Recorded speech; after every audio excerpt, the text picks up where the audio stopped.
السلام عليكم ورحمة الله تعالى وبركاته. مرحبا بكم من جديد في قناة الداودي المستوى الرابع. اليوم لدينا مكون التربية على المواطنة. الدرس الأول موضوعه هويتي، أنا مغربي أو مغربية، مكونات هويتنا. إذا نبدأ بسم الله الرحمن الرحيم بتعرف أهداف التعلم. أكتشف مكونات وروافد هويتي المغربية.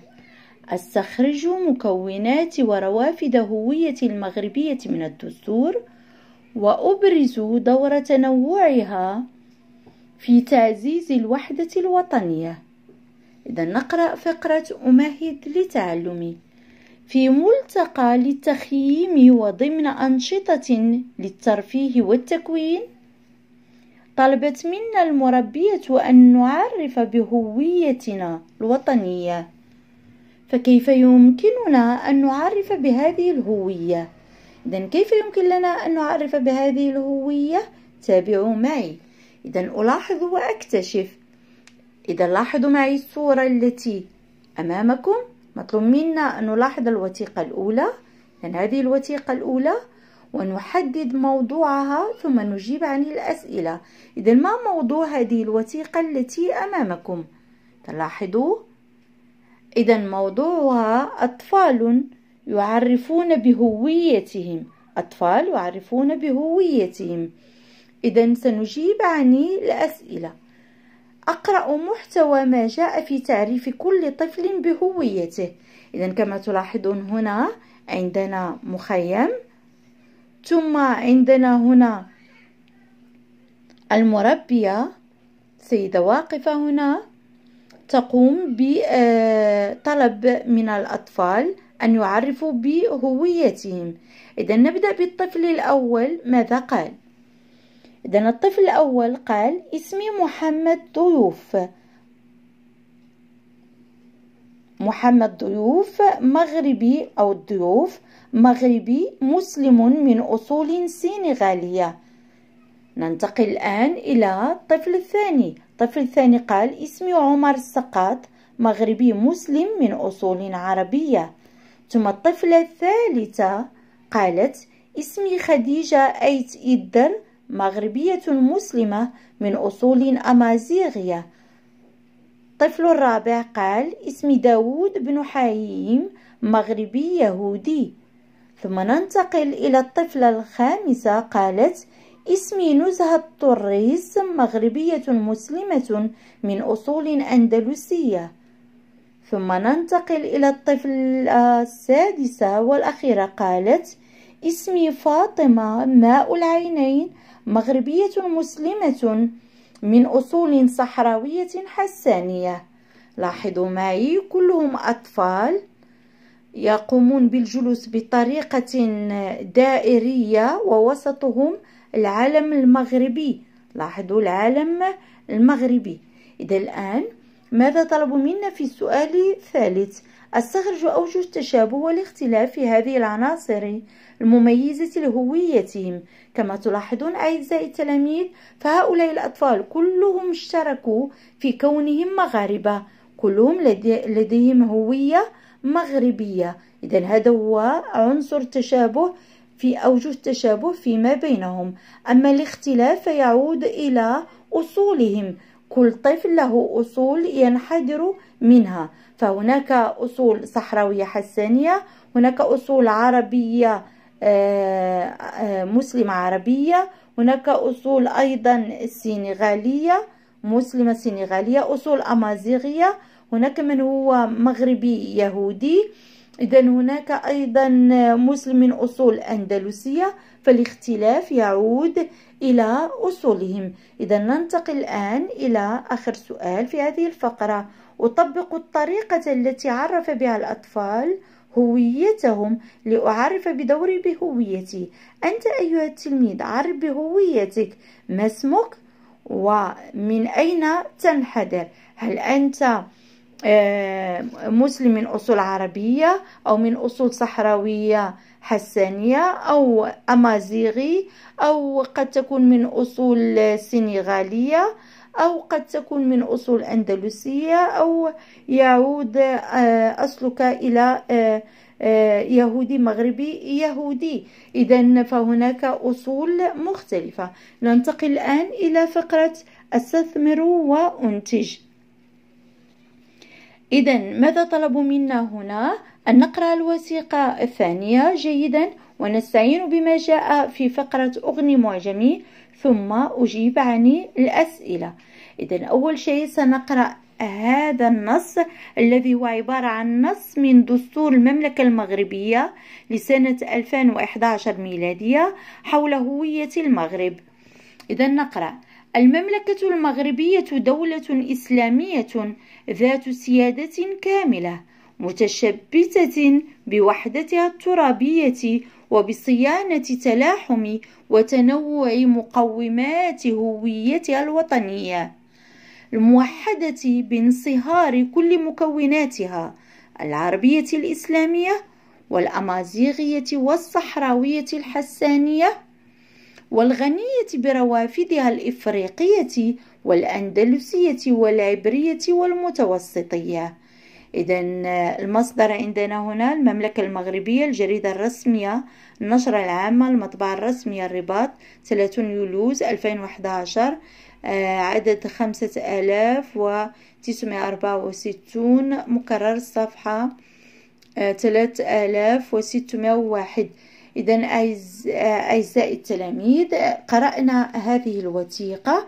قبل أن نجيب عن هذه الأسئلة أعزائي، لابد أن نقرأ فقرة أغني معجمي لنتعرف على المصطلحات الموجودة عندنا هنا.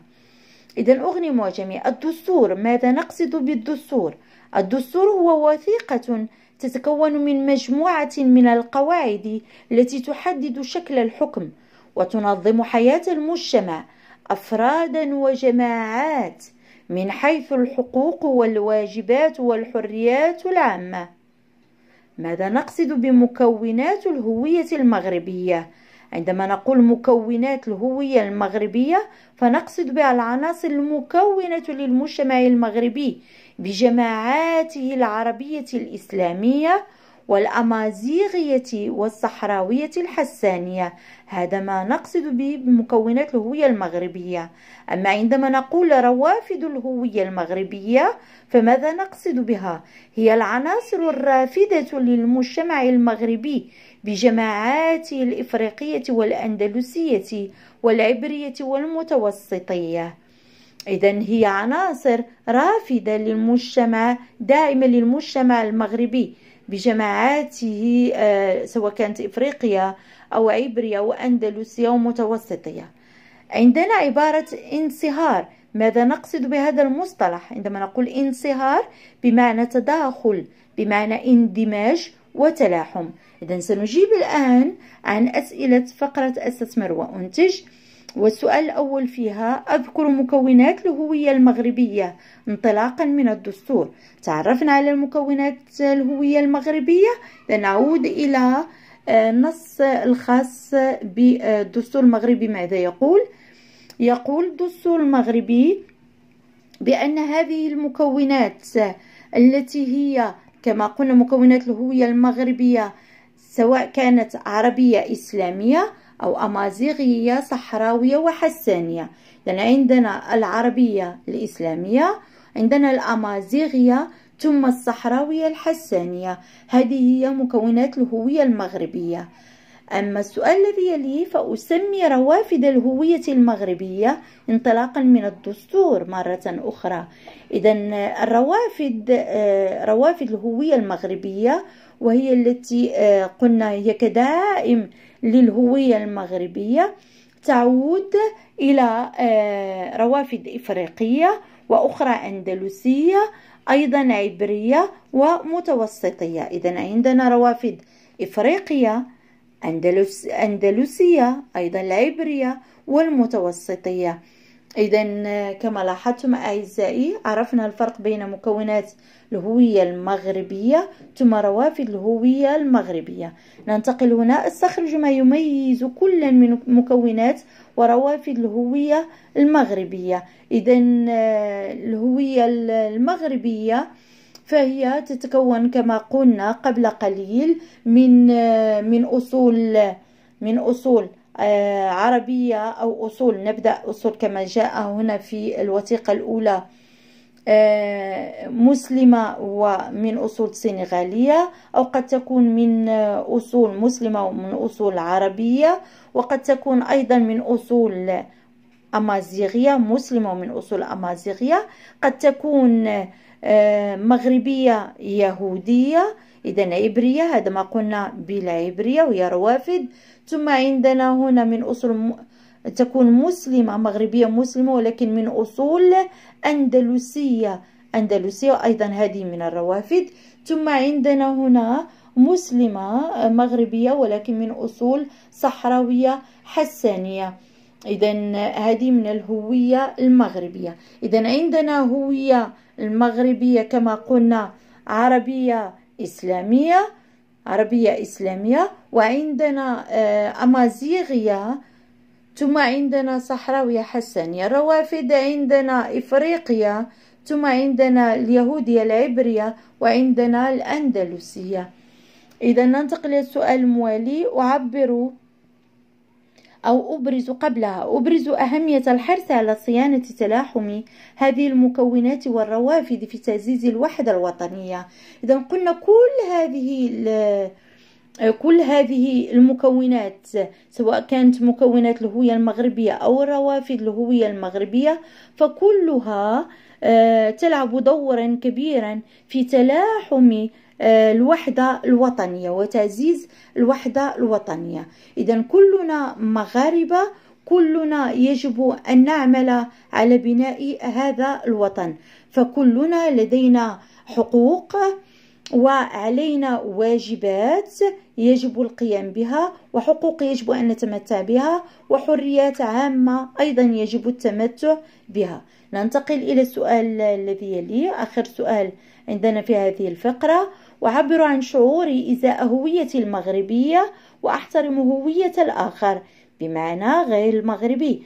فأنا كمغربي سواء كنت أنتمي إلى الهوية المغربية أو لروافد الهوية المغربية، بمعنى كنت عربيا أو كنت أمازيغيا أو صحراويا أو كنت إفريقيا أو أندلسيا أو يهوديا، فيجب علي أن أعتز بهويتي المغربية، أفتخر أنني مغربي، أفتخر ببلاد المغرب وأفتخر بهويتي المغربية. في نفس الوقت يجب علي أن أحترم هوية الآخر، بمعنى الآخرون الذين هم غير مغاربة يجب أن أحترم هويتهم وأتعامل معهم معاملة فيها احترام احترام لهم. إذا ننتقل الآن إلى فقرة أركب التعلم. لنقرأ هذه الفقرة. تتميز الهوية المغربية بتنوع مكوناتها العربية الإسلامية والأمازيغية والصحراوية الحسانية، وتعدد روافدها المتوسطية والأندلسية والإفريقية والعبرية التي انصهرت لتشكل وحدة وطنية، مما يجعلني أعتز بوطني وأتشبث بوحدتي الترابية. إذن يجب علينا كلنا أن نعتز بوطننا وأن نتشبث ونعمل على أن نعزز الوحدة الوطنية والوحدة الترابية لوطننا الحبيب. إذا ننتقل الآن أعزائي إلى فقرة أثبت تعلمي وأتمكن. أكمل الفقرة شفهيا بملء الفراغات بما يناسبها من العبارات الآتية. إذن عندنا عبارات تنوع، الأمازيغية، الأندلسية، الوحدة الوطنية. إذن سنقرأ الفقرة وفي نفس الوقت سنقوم بملء الفراغات. تتميز الهوية المغربية بتنوع مكوناتها العربية. استعملنا كلمة تنوع. بتنوع مكوناتها العربية الإسلامية والأمازيغية والصحراوية الحسانية. إذن عندي هنا مكونات، تنوع المكونات الهوية المغربية سواء كانت عربية وإسلامية، ثم أعطونا الصحراوية الحسانية، وماذا بقي الأمازيغية، يجب علينا أن نملأها هنا، والأمازيغية والصحراوية الحسانية. وغنى روافدها المتوسطية. وماذا أيضا؟ أعطونا الإفريقية والعبرية. ماذا بقي؟ بقي لنا الأندلسية، يجب أن نضيفها أو نملأ بها هذا الفراغ. والأندلسية والإفريقية والعبرية، ودور هذا التنوع في تعزيز ماذا؟ في تعزيز الوحدة الوطنية. إذن أعزائي بهذا نكون قد أنهينا هذه الحصة. لاحظوا معي فقرة أغنية جميلة قد سبق لنا أن قرأناها وشرحناها. أعزائي بهذا نكون قد أنهينا درسنا لهذا اليوم الذي كان عنوانه هويتي، أنا مغربي، مكونات هويتنا. أتمنى أعزائي أن تكونوا قد استفدتم من هذا الدرس، وإلى اللقاء في درس مقبل إن شاء الله مع قناة الدودي المستوى الرابع. والسلام عليكم ورحمة الله تعالى وبركاته.